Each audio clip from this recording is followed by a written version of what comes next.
Salut à tous et bienvenue dans Wiz, qui est tout simplement un nouveau format qui va vous parler d'un personnage de série, en vous parlant de ses caractéristiques et de son histoire. Les seules règles que je me suis fixées pour la sélection des personnages sont soit que la série dont il est issu soit terminée, soit que ce personnage ait disparu de la série. En général, c'est pour cause de décès. Sans cela, l'histoire du personnage en question n'est pas finie. Et il va de soi que ce format est garanti 100% spoiler, donc si vous êtes allergique au spoil ou que vous n'avez pas vu la série en question, je vous conseille de partir maintenant.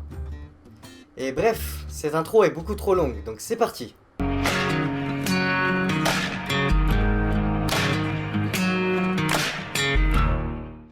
Merle Dixon est un personnage de The Walking Dead spécialement créé pour la série. Il est interprété par Michael Rooker. Et putain, cet acteur a vraiment une gueule.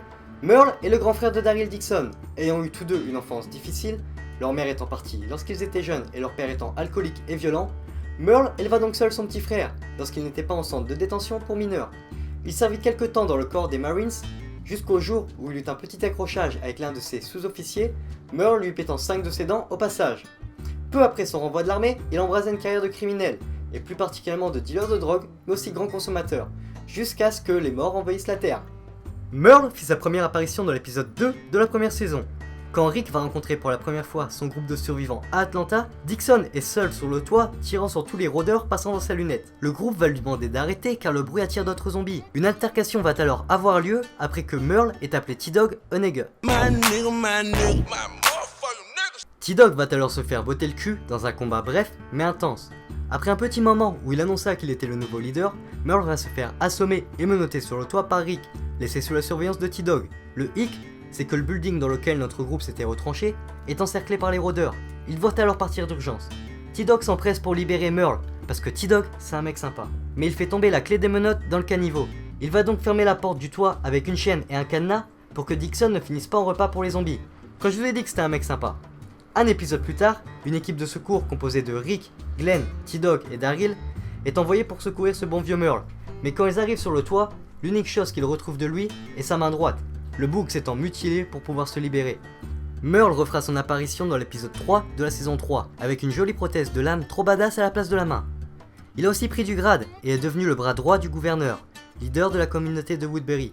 Quand Michonne s'enfuit de Woodbury, Merle est envoyé à sa poursuite pour la tuer, mais il ne réussit qu'à la blesser. Il revient en ville et ment au gouverneur en disant qu'il a accompli sa mission. Dixon croisera la route plus tard de Glenn et Maggie, qu'il fera prisonnier, et torturera Glenn au passage pour savoir où se trouve son frère et le reste du groupe. Rick et son groupe finiront par libérer leurs membres faits prisonniers. Glenn révélera à Daryl que Merle est vivant et se trouve à Woodbury. Il y va donc pour retrouver son frère, mais se fait capturer à son tour. Merle est également fait prisonnier, car le gouverneur a découvert qu'il n'était qu'un traître et qu'il n'avait pas tué Michonne. Les deux frères sont alors forcés de combattre à mort l'un contre l'autre dans une arène. Mais encore une fois, Super Rick intervient pour les sauver. De retour dans leur camp, le groupe ne veut pas accueillir Merle au sein de la prison, dû à ce qu'il a infligé à certains membres du groupe. Les deux frangins vont alors prendre la route quelque temps, puis finiront par revenir, tous deux acceptés. Plus tard, Rick, bien décidé à mettre fin au conflit avec le gouverneur, demande à Merle, parce que c'est toujours à Merle qu'on demande pour le sale boulot, de livrer Michonne à Woodbury. Lorsque notre shérif change d'avis, il est déjà trop tard, l'aîné des Dixon est en route vers le point de rendez-vous fatidique avec Michonne. Mais en chemin, Merle, pris de remords, craque et la libère. Il décide alors de boire un dernier petit coup avant d'aller affronter le gouverneur et ses hommes seuls. S'étant préalablement arrangé pour être suivi par une meute de rôdeurs, Merle et ses nouveaux amis vont abattre une dizaine d'hommes de Woodbury. Mais après s'être fait attaquer par derrière, s'ensuit une violente bagarre où Merle se fit tirer dessus par le gouverneur. Daryl apprit très vite ce que son frère avait l'intention de faire. Il se rendit donc au point de rendez-vous, mais quand il arriva, il était déjà trop tard. Merle était devenu un zombie et savourait son tout premier repas.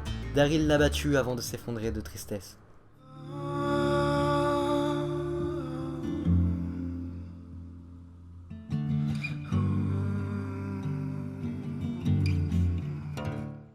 J'espère que ce premier épisode de Wiz vous a plu. N'hésitez pas à me laisser vos retours dans les commentaires et à me dire quel personnage vous voudriez voir passer pour un prochain épisode. Je vous donne rendez-vous très bientôt pour un Watch My Show et d'ici là, portez-vous bien.